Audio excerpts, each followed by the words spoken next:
అందరికీ నమస్తే. ఇప్పుడు తెలంగాణలో ఎక్కడ చూసినా కూడా, ఏ మండలంలో, ఏ నియోజకవర్గంలో, ఏ గ్రామాల్లో చూసినా, ఏ గల్లీల్లో చూసినా కూడా ఇందిరమ్మ ఇండ్ల గురించలే ముచ్చట. ఇందిరమ్మ ఇండ్లు ఏమైపోయినాయి? అర్హులకే వచ్చినాయా, అనర్హులకే వచ్చినాయా, కాంగ్రెస్ వాళ్ళకే వచ్చినాయా, లేదా బీఆర్ఎస్ వాళ్ళకి ఎవరికన్నా ఇచ్చిర్రా, ఎక్కడి నుంచి రికమెండేషన్లు వచ్చినాయి, నిజంగా డేరాలు వేసుకున్న వాళ్ళకి, గుడిసేసుకున్న వాళ్ళకి వీళ్ళకే ఇల్లులు వచ్చినాయా అనేటటువంటి ప్రస్తావన జరుగుతూ ఉన్నది. ఎక్కడికక్కడ గ్రామ పంచాయతీ ఆఫీసులలో లిస్టులు పెట్టిండ్రు అధికారులు. ఆ లిస్టులు చూసేటటువంటి ప్రయత్నం, ఎందుకంటే జనవరిలో గ్రామ సభ పెట్టి కొన్ని పేర్లను అనౌన్స్ చేశారు. పెట్టిన తర్వాత ఆ పేర్లలో అవకతవకలు ఉన్నాయి, అనర్హులకు కూడా వచ్చినాయి, దళితులకి తర్వాత ఎస్టీలకి తక్కువగా వచ్చినాయి అని చెప్పి ఇట్లా అనేకమైనటువంటి విమర్శలు వచ్చిన నేపథ్యంలో లేదు ఈ లిస్టు ఫైనల్ కాదు, మేము మళ్ళొక లిస్టు అర్హులది తీసుకొస్తామని చెప్పి ఎమ్మెల్యేలు కావచ్చు, మంత్రులు కావచ్చు, ఎంపీలు కావచ్చు, ముఖ్యమంత్రి గారితో సహా చెప్పారు. చెప్పిన తర్వాత పైలట్ ప్రాజెక్ట్ కింద మండలానికి ఒక గ్రామాన్ని తీసుకున్నారు. ఆ తర్వాత మళ్ళీ మిగతా గ్రామాలను కూడా తీసుకున్నారు. ఇట్లా నడుస్తా ఉన్నది. ఇట్లా నడుస్తా ఉంటే ఇప్పటికీ కూడా అనర్హులకి చాలా మందికి ఇల్లు అయితే రాలేదని చెప్పి సోషల్ మీడియాలో పోస్టులు పెడతా ఉన్నారు. వాళ్ళు ఆ గుడిసె దగ్గర కానీ, రేకుల దగ్గర కానీ, లేకపోతే పెంకుటిల్లు మొత్తం కూలిపోతున్నటువంటి సందర్భం కూడా ఉన్నది.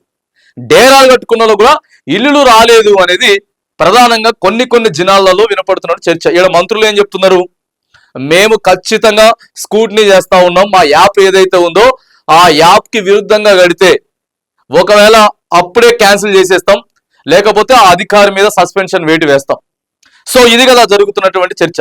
కొంతమంది ఊళ్ళో మేము 50,000 లంచం ఇచ్చినాం, 30,000 లంచం ఇచ్చినాం, కొంతమంది మా పేర్లు రాలేదు, పేర్లు వచ్చిన వాళ్ళు కూడా మేము లంచం ఇస్తేనే వచ్చింది, మేము కాంగ్రెస్ పార్టీ నాయకులమే, కాంగ్రెస్ పార్టీ కార్యకర్తలమే. మొన్న ఒక ఆయన టవర్ కూడా ఎక్కిండు, ఒక ఆయన ఇంకో ఆఫీస్ ఎక్కిండు. సో ఇట్లా నడుస్తున్న అసలు ప్రభుత్వ లక్ష్యం ఏంటిది? ప్రభుత్వం ఏం చెప్పింది? మొదట మేము ఇందిరమ్మ ఇండ్లు ఇవ్వడానికి సిద్ధంగా ఉన్నాం, నియోజకవర్గానికి 3,500 చొప్పున, అసలు 3,500 చొప్పున ఇవ్వడానికైతే సిద్ధంగా ఉన్నాం, 5 లక్షల రూపాయలు మీకు ఇష్టం వచ్చినట్టు ఇల్లు కట్టుకోండి అని చెప్పిర్రు. మీకు ఇష్టం వచ్చినట్టు ఇల్లు కట్టుకోండి అని చెప్పిండ్రు. దా తర్వాత లేదు 500 నుంచి 600 మరి చదరపు గజాలు, అడుగులు అయ్యి అని చెప్పి మళ్ళీ లెక్క చెప్పుకుంటూ వచ్చిర్రు. దీంట్లో ఏమైతా ఉందంటే అనేక మంది పేద మధ్యతరగతి ఫ్యామిలీలే ఒక 5 సంవత్సరాల క్రితమో, 10 సంవత్సరాల క్రితమో, ఒక 7-8 సంవత్సరాల క్రితం ఏం చేసిర్రంటే ఆ స్తోమత ఉన్నట్టు, లేకపోతే ఒక 2 గదులో లేకపోతే ఒక 4 గదులో పెట్టి చిన్నగా బేస్ మఠం వేసుకొని పిల్లర్లు లేపిర్రు. సో పిల్లర్లు లేపుకుంటే మరి ముందుగానే చెప్పాలి కదా, మీకు ఒకవేళ జాగ ఉన్నట్లయితే. వీళ్ళు ఏం చేస్తున్నారంటే పిల్లర్లు ఉత్తగా బేస్ మఠం పిల్లర్లు కొంతమంది పోసిర్రు, కొంతమంది పోయలేదు కూడా. వీళ్ళు ఏం చేసిందంటే రాష్ట్ర వ్యాప్తంగా చాలా మంది ఉన్నారు ఈ సమస్యతో ఉన్నోళ్ళు. వీళ్ళు పోయి పక్కన ఒక చిన్న గుడి చేసుకొని అక్కడే ఉంటారు, చిన్న గుడిచనో లేకపోతే రేకుల షెడ్ వేసుకొని ఉంటుంది ఒక ఫ్యామిలీ. ఇక ఫ్యామిలీలో 2 భార్య భర్తలు ఉంటారు, 2 పిల్లలు ఉంటారు, ముసలోడు ఉంటాడు, ముసళ్ళు ఉంటారు, ఇట్లా వీళ్ళంతా ఉంటారు. అప్పుడప్పుడు చుట్టాలు రావాలి పోవాలి. ఏకదంగా ఏం చేశారంటే పాపం బాగా పరిస్థితి బాగలేదు, వీళ్ళ పరిస్థితి బాగలేదు అని చెప్పి ఇట్లాంటి వాళ్ళని చాలా మందిని సెలెక్ట్ చేశారు. సెలెక్ట్ చేసిన తర్వాత మళ్ళీ కొత్త రూల్స్ తీసుకొచ్చి వాళ్ళ పేర్లు లిస్ట్ లో వచ్చిన తర్వాత కూడా వాళ్ళ పేర్లు ఫైనల్ అయిపోయిన తర్వాత గిట్లుంటే కుదరదు. ఇది కట్టుకోవడానికే ఆయనకు ఒక 2 లక్షలు లేకపోతే 3 లక్షలు అయింది. నువ్వు నిజంగా యాక్సెప్ట్ చేసి ఆయన కొద్దిగా సపోర్ట్ ఇస్తే నువ్వు ఇచ్చే 5 లక్షల రూపాయలతో 8 లక్షల రూపాయలు స్లాబ్ పోసుకొని ఆ ఇంట్లో ఉంటాడు కదా. కానీ ఏం చేశాడంటే ఈయన అనర్హతగా గుర్తించాడు. ఒకవేళ నువ్వు చెయ్యాలి అంటే అది కూడా ఏకదం 1 రోజు 2 రోజులు టైం ఉండగానే నువ్వు వెంబటే ఇది మొత్తం పునాదులు సహా తెల్లదీయాలి, తీస్తేనే నీకు ఇల్లు ఇస్తాం. అసలు ప్రభుత్వ లక్ష్యం ఏంటిది? అరే పేదోడు ఈయన కట్టుకుంటుండు, సరే అని కొద్దిగా హెల్ప్ చేస్తే 5 లక్షలు ఇస్తే దీన్ని కొద్దిగా నిలబెట్టుకుంటాడు, ఆర్థిక స్తోమత బాగాలేదు, పిల్లగాలను చదివిపించుకోవాలి, ఫ్యామిలీని చూసుకోవాలి, ఇస్తే బాగుంటది కదా. ఇట్లా చాలా మంది రిజెక్ట్ చేశారు, చాలా మంది రిజెక్ట్ చేశారు. ఆయన ఉన్నోడా లేనోడా ఏంది కథ చెప్పాలి, ప్రభుత్వం చెప్పాలి, మంత్రులు చెప్పాలి, ఈయన్ని ఏ విధంగా మీరు రిజెక్ట్ చేశారు అది ఇలా మీరు సమాధానం చెప్పాలి. ఇకపోతే కాంగ్రెస్ పార్టీ వాళ్ళకే ఇల్లులు వచ్చినాయి. ఏం చెప్పారు ఫస్ట్ చెప్పిన ఒకసారి ఆ విషయం పక్కన పెడదాం. కాంగ్రెస్ పార్టీ తర్వాత విషయం 500 నుంచి 600 గజాలు వస్తాయి. కేసీఆర్ ఇల్లులు ఇస్త్రీలే కానీ అవి పొడుగుండవు.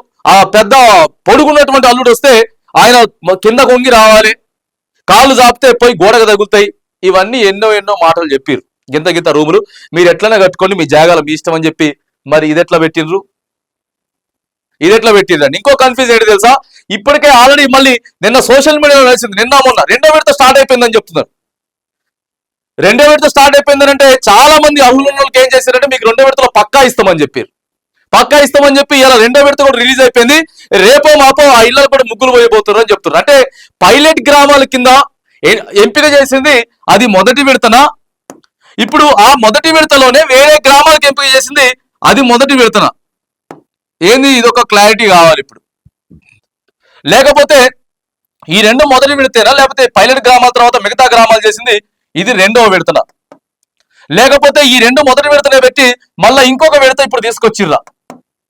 మళ్ళా ఏం తెలియకుండా కాంగ్రెస్ పార్టీ నాయకులు మళ్ళీ ఆ అధికారులంతా కూడా కలిసి మళ్ళీ రెండో లిస్టు కూడా ఫైనల్ అయిపోయిందా. ఎందుకంటే రానులకు చాలా మందికి ఫర్ సపోజ్ ఒక మేజర్ గ్రామ పంచాయతీ అయితే ఓ 150 మందిని సెలెక్ట్ చేసిర్రు. ఒకవేళ మైనర్ చిన్న గ్రామ పంచాయతీ అయితే ఓ 70 మందిని సెలెక్ట్ చేసిర్రు. సెలెక్ట్ చేసి మొదటి విడత ఏమని చెప్పారు అంటే ఎక్కడ ఒక 70 మందికి ఇచ్చారు, పేర్లు 150 చూపించారు. ఈ గ్రామంలో కూడా ఒక 70 చూపించి 35 మందికి ఇచ్చారు, మీకు రెండో విడత ఇస్తామని చెప్పారు. ఇప్పుడు సోషల్ మీడియాలో ఏం జరుగుతా ఉన్నది, రెండో విడత ఆల్రెడీ స్టార్ట్ అయిపోయిందని చెప్తున్నారు. రెండో విడత స్టార్ట్ అయితే మరి దీంట్లో పేర్లు తీసినరా, లేకపోతే ఈ పైలట్ ప్రాజెక్టు తర్వాత ఏ ఏ గ్రామాలకైతే మొదటిసారి ఇస్తా ఉన్నారో అది కూడా మొదటి విడత. సో ఇట్లా అనేక రకమైనటువంటి కన్ఫ్యూజన్స్ ఉన్నాయి. పంచాయతీ సెక్రటరీ అడిగితే చక్కగా చెప్పడు, ఎంపీడీఓ అడిగితే చక్కగా చెప్పడు, ఆడ అధికారులు అడిగితే చక్కగా చెప్పరు. ఎట్లా చేయబోతా ఉన్నారు, అసలు బిల్లులు ఎప్పుడు ఇవ్వబోతా ఉన్నారు, ఇచ్చిన వాళ్ళకైనా సరే పూర్తిగా బిల్లులు ఎప్పుడు ఇవ్వబోతా ఉన్నారు. బిల్లులు కూడా చాలా మంది రాలేదు అని చెప్పేసి మొన్న ఆ మెయిన్ ఈనాడు దినపత్రికలు కూడా వచ్చింది, ఇల్లు చాలా కష్టమైపోతున్నాయి. ఆయన పీక్కున్నాడు కట్టుకున్నాడు కానీ మరి మేము టకాటకా ఇచ్చేస్తామని చెప్తున్నారు కానీ బిల్లులు అసలు ఎప్పుడు ఇస్తారు, ఎప్పటి వరకు ఇస్తారు అనేది కూడా మరి ప్రజలకి. సో ఇట్లా ఇందిరమ్మ ఇండ్ల విషయంలో ప్రస్తుతం రాష్ట్రంలో మాత్రానికి కొద్దిగా గందరగోళమైనటువంటి పరిస్థితి ఉన్నది, ఏది మొదటి విడత, ఏది రెండో విడత, పైలట్ గ్రామం తర్వాత ఎంపికల గ్రామాలు రెండు మొదటి విడతలేనా, లేకపోతే అదో మొదటి విడత రెండో విడత, ఇప్పుడు మళ్ళీ నెక్స్ట్ ఇవ్వబోయేది మూడో విడతనా.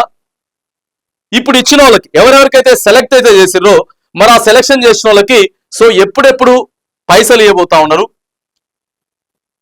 అధికారులు రావాలన్నా అధికార పర్మిషన్ తీసుకోవాలా, వీటన్నిటిని కూడా మరి దయచేసి ప్రభుత్వం ప్రజలకి క్లారిటీ ఇవ్వాలి. అక్కడ అధికారులన్నా కనీసం క్లారిటీ ఇచ్చేటటువంటి ప్రయత్నం చేయాలి. అధికారులు ఏమిటి ఓ 10 సార్లు 20 సార్లు పిలిస్తే గానీ ఆయన వచ్చి ఫోటో దింపుకున్నటువంటి పరిస్థితి, పేరు వచ్చింది కానీ ఆయన వచ్చి ఫోటో దింపుకోడు. సో ఇట్లా అనేక రకమైనటువంటి మరి డౌట్స్ అయితే ఉన్నాయి కాబట్టి మరి రెండో విడతేది మూడో విడతేది ఎప్పుడెప్పుడు పైసలు ఇవ్వబోతా ఉన్నారు.